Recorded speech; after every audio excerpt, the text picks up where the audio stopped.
देश के अंदर लोकतंत्र की हत्या हो रही है और जिस तरह तानाशाही और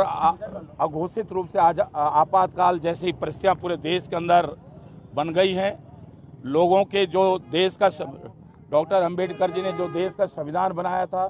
जिसमें आम लोगों को अभिव्यक्ति की अपनी भावना, अपनी बात को रखने का, पार्लियामेंट से लेकर पूरे प्रदेश और देश में रखने की जो आज़ादी थी,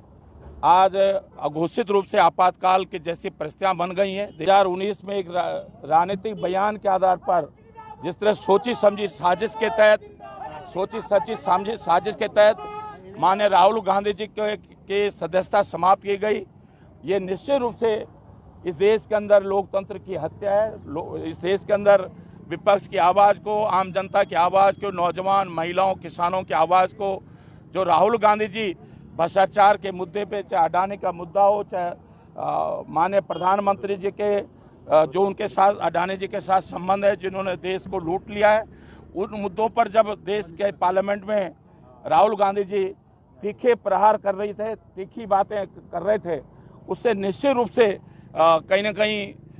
केंद्र की सरकार और भारतीय जनता पार्टी अपने आप को असुरक्षित महसूस कर रही थी। इतना छोटा दिल अगर आपका बन गया कि जो भी आप इस तरह के अगर घिनौने हथकंडे अपनाओगे तो इससे देखिए लोकतंत्र कमजोर नहीं होगा। अगर वो सोचते हैं कि इससे भारतीय जनता पार्टी को ताकत मिलेगी, भारतीय जनता पार्टी विपक्ष की आवाज़ को दबाया जा सकता है, तो विपक्ष तो इस समय संघर्ष करने के लिए तैयार है।